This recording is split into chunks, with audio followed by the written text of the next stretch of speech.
Küçük kıldan boğumuz mu? Mani belki oğan kılaversen ögücül bulanmayımız. Sen yukarı kıllar da buna ağrı 10 kata basit gelmez. Şu 10'nu kıysak, 5'ni kıysak 5'ni basit gelmez. Boldu. Mani ağacı tep, bana çıtıp takasak olurdu koyga. Biz sak emezsin abi biz. Kızlık işini kılıp yürüyümüz biz. Ne bulup da? Bunu bağlap, ögü içirip yana koygu veremez. Koygu'rumuz. Koyunu iç kıplamıyor şey, yüzü versek bombamız değme. Koyunu mınısta bizden yerdeki bidinler mi yap çeliktanlar dediğin sistema yok. Bu koyunu bir dakika çıkıp yaparsak ayanda konak ne koştuğumuzdan ayan tarafı ki almamız var mı kepez var mı yap gelse altı diyen ketmem bilen kildim aga.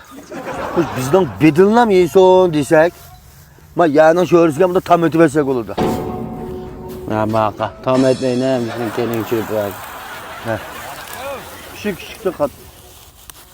Selamet olur mu? Çizdik olmuştu.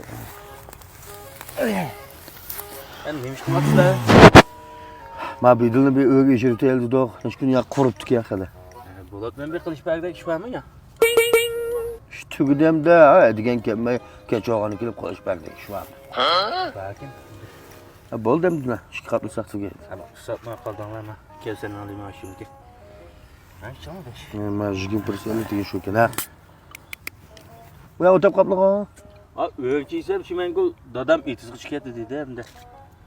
Ha. Şak ötüşü. Ha. Da gel. Ha bulup da.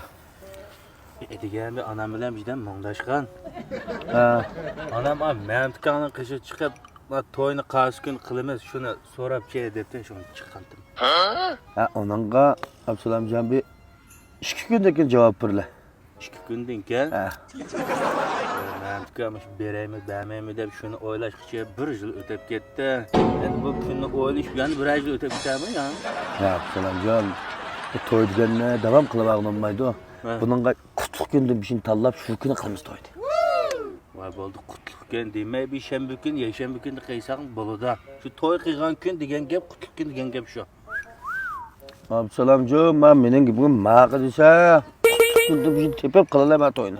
Ya memtika çokum kutluk günde kılandık bu toyna. Absalamcan sılım daha digen bilen Ha toydun kiyen ha. yaxşı gün yok.